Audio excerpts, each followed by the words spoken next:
नमस्ते। आई सुनते हैं करवा चौथ व्रत कथा। बहुत समय पहले की बात है।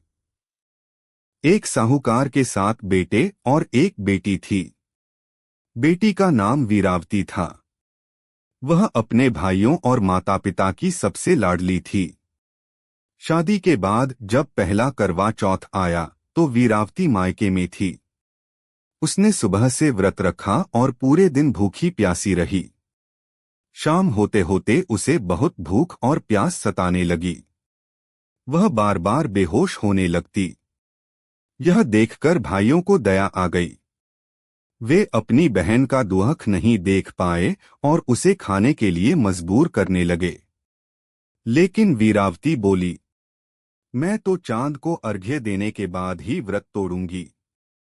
भाइयों ने सोचा कि बहन बहुत कष्ट में है।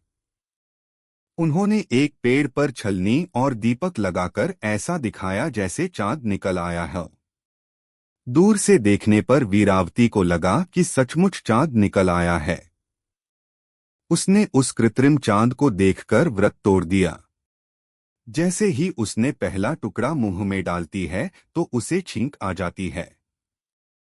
दूसरा टुकड़ा डालती है तो उसमें बाल निकल आता है और जैसे ही तीसरा टुकड़ा मुंह में डालने की कोशिश करती है उसे पति की मृत्यु का समाचार मिला। वीरावती का हृदय टूट गया। वह रोते रोते अपने ससुराल पहुंची और वहां जाकर पति का शव देखा। वह पति के शरीर के पास बैठकर करुण विलाप करने लगी। उसकी सच्ची निष्ठा और प्रेम देखकर माता पार्वती प्रकट हुई और वीरावती से बोली, हे सती स्त्री, तुम्हारे भाइयों की छलकपट से तुम्हारा व्रत भंग हो गया था, जिसके कारण यह अशुभ हुआ। लेकिन तुम्हारे सच्चे प्रेम और भक्ति के कारण मैं तुम्हारे पति को जीवनदान देती हूँ। आगे से व्रत पूर्ण श्रद्धा और विधि से करना। माता के आशीर्वाद से वीरावती का पति पुनः जीवित हो गया। तभी से यह मान्यता है कि करवा चौथ का व्रत पूरी निष्ठा, सच्चाई और विश्वास के साथ किया जाए तो पति की आयु लंबी होती है और दाम्पत्य जीवन सुखी रहता है।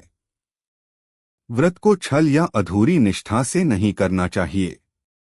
पति पत्नी का संबंध प्रेम, विश्वास और त्याग पर आधारित होता है। इस व्रत से नारी की शक्ति, धैर्य और भक्ति का पता चलता है।